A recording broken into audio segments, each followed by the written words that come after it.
এখন তো পুরীর জগন্নাথ মন্দিরে 12 মাস 365 দিন প্রচন্ড ভিড় থাকে। আজকেও যথারীতি প্রচন্ড ভিড় ছিল। আর এই দেখো ভোগের জন্য এখানে নানান রকমের সবজি সব নামানো হয়েছে, এগুলো সব একে একে মন্দিরে নিয়ে যাওয়া হচ্ছে। এবার তোমাদের জগন্নাথ মন্দির খোলা আর বন্ধ হওয়ার টাইমটা বলে দিই। তোমাদের বলেছিলাম না পূর্ব গেটে ঢোকার মুখেই জগন্নাথ দেব রয়েছে, আমি তোমাদের দর্শন করিয়ে দেবো, তো তোমরা প্রভুকে দর্শন করে নাও। এই যে স্নান যাত্রার জন্য সমাবেশ নিয়ে নিয়েছি প্রভু। প্রতিবার তোমরা জগন্নাথ মন্দিরের ব্লগ দেখো আর জিজ্ঞেস করো যে দিদি তুমি যে পান্ডাজিকে নিয়ে পুজো দিতে যাও সেই পান্ডাজির ফোন নাম্বারটা কি। আমি প্রতিবার ভিডিওর মধ্যে বলে দিই, উনি নিজের মুখে বলেন। এবার প্লিজ প্লিজ প্লিজ সেভ করে রেখো। সেই হলো জগন্নাথ দেবের ভোগ। চলো তোমাদেরকে দেখাই ভোগের মধ্যে কি কি রয়েছে। Hello everyone, welcome back to the channel. আমি Shrabanti and good morning from Puri. আশা করি তোমরা প্রত্যেকেই খুব ভালো আছো, সুস্থ আছো। আমরা খুবই ভালো আছি। আজকে ব্লগটা সকাল 6:30 থেকে শুরু করলাম, কেন কি আজকে আমরা যাচ্ছি জগন্নাথ দেবের মন্দিরে প্রভুকে পুজো দিতে। আজকে না সকালবেলা 5:40 অ্যালার্ম দিয়ে রেখেছিলাম। বাইরে বেরিয়ে দেখি পুরো ঘুটঘুটে অন্ধকার। এই জাস্ট কিছুক্ষণ হলো আলো ফুটেছে, বাট বাইরে কিন্তু ভালো কুয়াশা আছে। আমি জানি না তোমরা ভিডিওতে কতটা বুঝতে পারছো, বাট ভালো কুয়াশা রয়েছে বাইরে। তো আমি যেহেতু 2 মাস আগে পুরীতে এসেছিলাম এবং জগন্নাথ মন্দিরের ওপর ডিটেলে তোমাদের সাথে ব্লগ শেয়ার করেছি, সেই জন্য আজকে আর ডিটেলে কিছু শেয়ার করছি না। বাট হ্যাঁ, মন্দিরে যখন যাচ্ছি তখন কিছু কিছু জিনিস ডেফিনেটলি তোমাদের দেখাবো। আর তোমরা তো সকলেই জানো জগন্নাথ মন্দিরের ভেতরে ভিডিও করা যায় না, সেই জন্য পূর্ব গেটের মুখেই জগন্নাথ দেব আছে, আমি তোমাদের দর্শন করিয়ে দেবো। তো চলো এবার বেরোই। 6:30 বেজে গেছে, কেন কি আমাদের পান্ডাজি বলে দিয়েছেন একদম 6:45 মধ্যে মন্দিরে পৌঁছে যেতে। তো চলো মন্দিরে যাই, পরে আবার কথা হবে।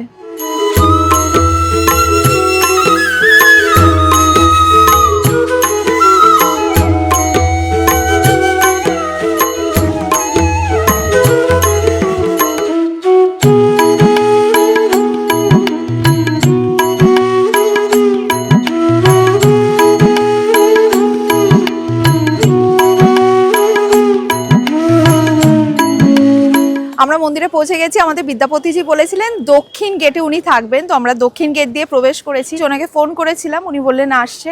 এই যে বিদ্যাপতিজি এসে গেছে। জয় জগন্নাথ বিদ্যাপতিজি। আচ্ছা চলুন তাহলে পুজোটা দিয়ে আসি।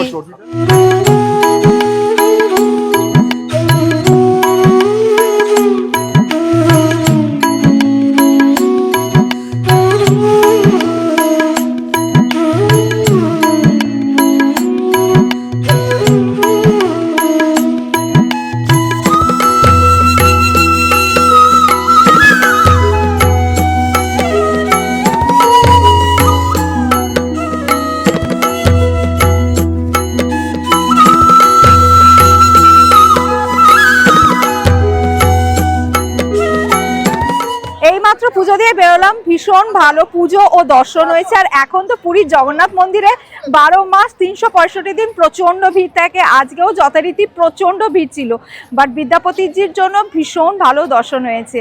আর আমি এখন দক্ষিণ গেটে রয়েছি। তোমরা তো জানোই প্রতিবার পুজো দিয়ে বেরিয়েই আমি আগে বজরংবলীর মন্দিরে গিয়ে বজরংবলীকে দর্শন করি। দক্ষিণ গেটের ঠিক পাশেই রয়েছে বজরংবলী মন্দির। চলো তোমাদেরকেও দর্শন করিয়ে দিই।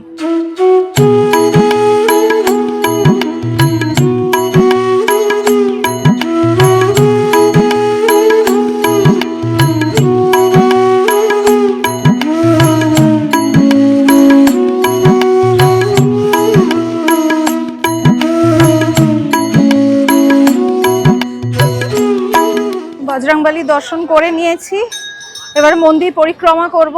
তো এখন আছি দক্ষিণ গেটে, আর বাদ বাকি 3টে গেটও এখন যাব, তোমাদেরকেও একবার করে দেখাবো।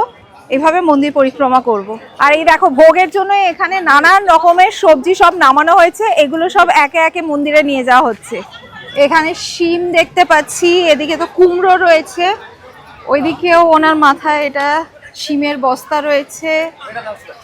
এই যে এখানে দেখো এঁচড় রয়েছে, এই দেখো এঁচড়, কাঁচকলা, মূলো, কুমড়ো প্রচুর রয়েছে। দেখো কুমড়ো, এদিকে লাল আলু রয়েছে, এখানেও মূলো রয়েছে।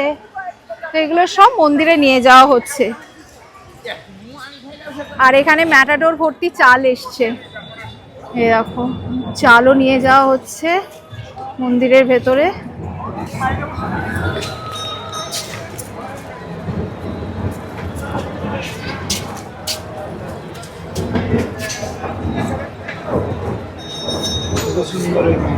যখন এসছিলাম তখন প্রচন্ড ভিড় ছিল। এই যে ব্যারিকেড গুলো দেখছো, প্রচন্ড ভিড় ছিল। এখন 8টা বেজে গেছে, মন্দির বন্ধ হয়ে গেছে, আবার 10টার সময় খুলবে।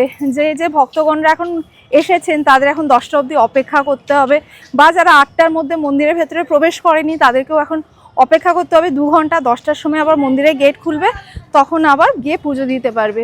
তাই তোমরা যারা ভাবছো যে সকালের দিকে এসে পুজো দেবে, 8টার মধ্যে কিন্তু অবশ্যই এসো। 8টার জায়গায় যদি 8টা বেজে 1 মিনিট হয়ে যায়, মন্দিরের গেট কিন্তু বন্ধ হয়ে যাবে, তখন 2 ঘন্টা দাঁড়িয়ে থাকতে হবে।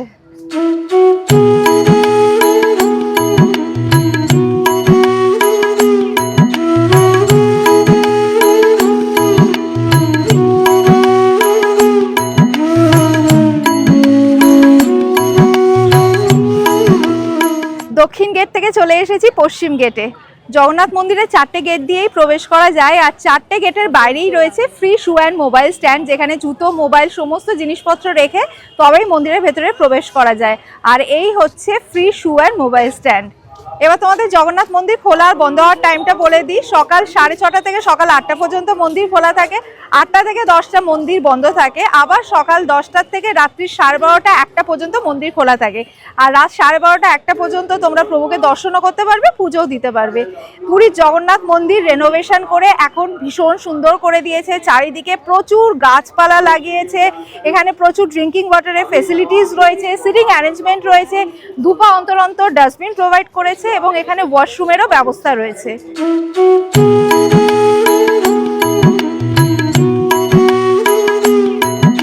এটা হচ্ছে জগন্নাথ মন্দিরের ওয়াটার ট্যাঙ্ক। আর জাস্ট কিছুক্ষণের মধ্যে মন্দিরের গেট আবার খুলে যাবে, তাই ভক্তরা ব্যারিকেডের ভেতরে ভিড় জমিয়ে অপেক্ষা করছে।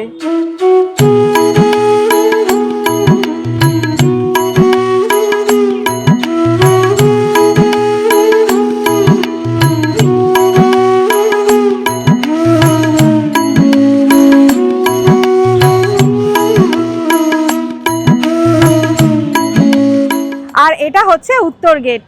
যারা পূর্ব গেট দিয়ে মন্দিরে প্রবেশ করবে তাদের বলে দিই, এখানে রয়েছে লায়ন্স গেট। এই লায়ন্স গেট দিয়ে প্রবেশ করতে হবে।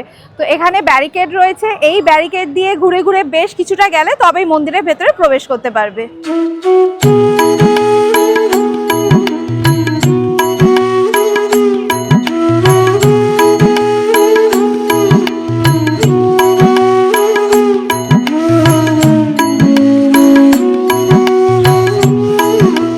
চলে এসেছি পূর্ব গেটে। আর তোমাদের বলেছিলাম না, পূর্ব গেটে ঢোকার মুখেই জগন্নাথ দেব রয়েছে, আমি তোমাদের দর্শন করিয়ে দেবো।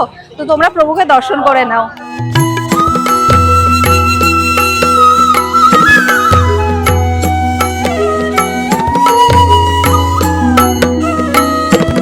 পূর্ব গেটে আসার সাথে সাথে আমার মন্দির পরিক্রমা এখানেই শেষ হলো। আরেকটা কথা তোমাদের বলে দিই, যারা বয়স্ক মানুষ বা যাদের পায়ে প্রবলেম রয়েছে বা যারা ফিজিক্যালি হ্যান্ডিক্যাপ, তাদের জন্য এই জগন্নাথ মন্দিরের হুইল চেয়ারের সম্পূর্ণ ব্যবস্থা রয়েছে।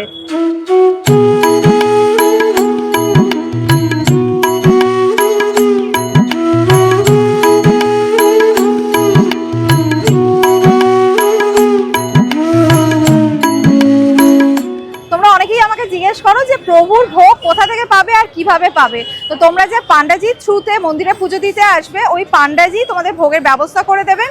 এছাড়া মন্দিরের ভেতরে আনন্দবাজার বলে একটা জায়গা আছে, আমি তোমাদেরকে একবার দেখিয়ে দিই। দেখো এখানে মন্দিরের চূড়াটা দেখা যাচ্ছে, আর ঠিক তার পাশেই যে বেদিটা রয়েছে, যেখানে অনেক লোকজন দাঁড়িয়ে রয়েছে, এটাই হচ্ছে আনন্দবাজার। এই আনন্দবাজারের ভেতরে প্রভুর ভোগ বিক্রি করে।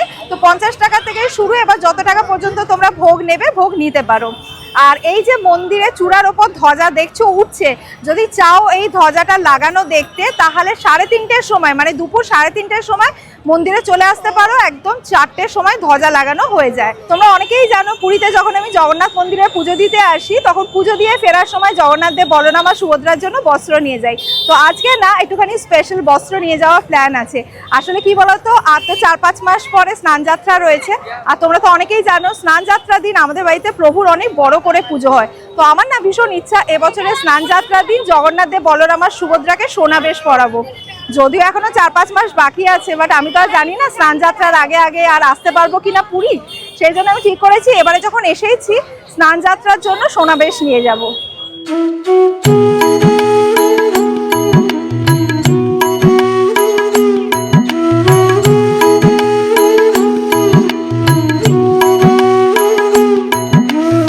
এটা জগন্নাথ দেব, বলরাম আর সুভদ্রার মুকুট, আর এটা হচ্ছে বস্ত্র।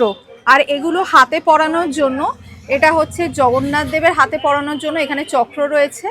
আর এটা হচ্ছে বলরামকে হাতে পরানোর জন্য। এই যে সোনাবেশ পরানোর পর ঠিক এই রকম দেখতে লাগবে।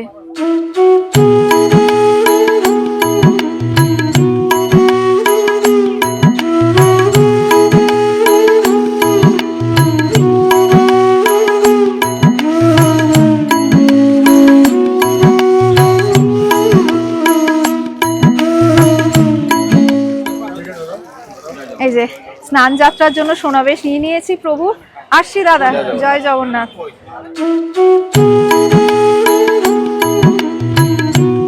আমরা হোটেলে ফিরে চলে এসেছি। আর মন্দিরে যাওয়ার আগে আমি তোমাদেরকে বলেছিলাম এবারে আর জগন্নাথ মন্দিরের ওপরে ডিটেলের ব্লগ করছি না, কেন কি 2 মাস আগে অলরেডি আমি একটা জগন্নাথ মন্দিরের ওপর ডিটেলের ব্লগ বানিয়েছি। বাট মন্দিরে গিয়ে মনে হলো তোমাদের মধ্যে তো অনেকেই আছো যারা নতুন আমার ব্লগ দেখছো, তাদের জন্য আরেকবার শেয়ার করে দিই। তাই জন্য আজকের ব্লগটাও ডিটেলেই শেয়ার করলাম। তো আমাদের পান্ডাজি বলেছেন 3:30 নাগাদ আসবেন জগন্নাথ দেবের ভোগ নিয়ে। আর তোমরা যারা আমার ব্লগ নিয়মিত দেখো তারা তো জানোই, যখন জগন্নাথ মন্দিরে আমরা পুজো দিতে যাই সেদিন দুপুরে আমরা জগন্নাথ দেবের ভোগ খাই। তো পান্ডাজি যখন ভোগটা নিয়ে আসবে তখন তোমাদের সাথে শেয়ার করব ভোগের মধ্যে কি কি রয়েছে। আসুন আসুন বিদ্যাপতিজি। প্রসাদ নিয়ে আসছি। হ্যাঁ হ্যাঁ আসুন। মহাপ্রসাদ হ্যাঁ এখানে রেখে দিন।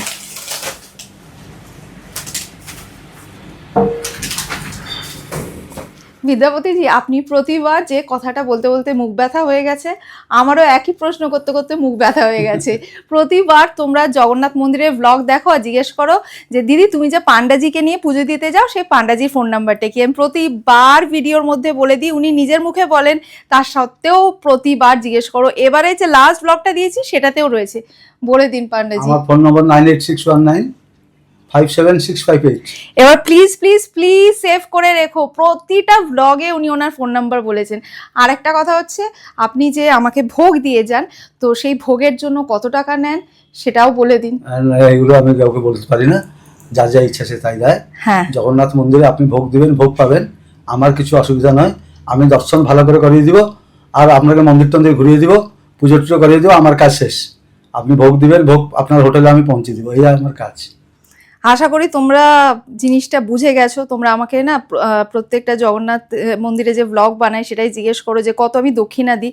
দক্ষিণা তো কখনো ওইভাবে বলা যায় না, বলতে নেই, মানে আমি অন্তত সেটা মেনে চলি। আর যে ভোগের প্রশ্নটা করো কত টাকা নিলেন, সেই উত্তরটাও আশা করি পেয়ে গেছো তোমরা।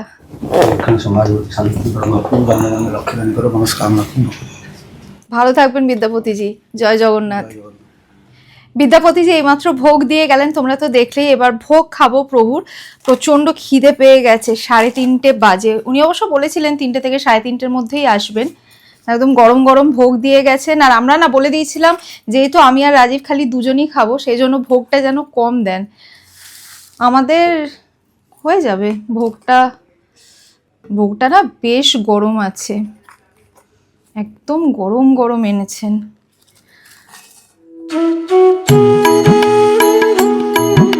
সো এই হলো জগন্নাথ দেবের ভোগ। চলো তোমাদেরকে দেখাই ভোগের মধ্যে কি কি রয়েছে। আর ভোগ গ্রহণ করার জন্য সাথে কলাপাতাও দিয়েছেন।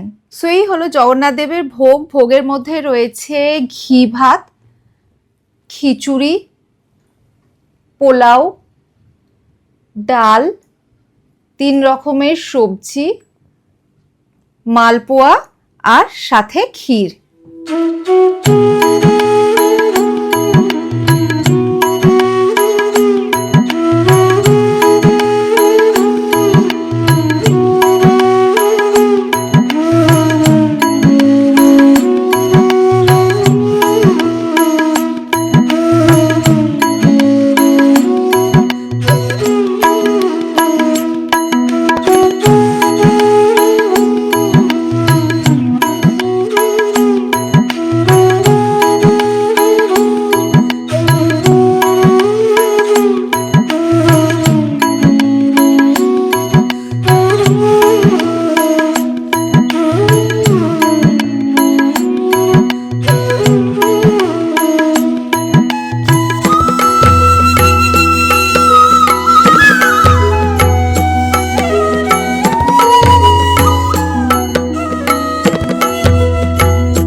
ভোগ খেলাম। আর জগন্নাথ দেবের ভোগের ব্যাপারে আলাদা করে কিছুই বলার নেই, জগন্নাথ দেবের ভোগ সব সময় অমৃত হয়।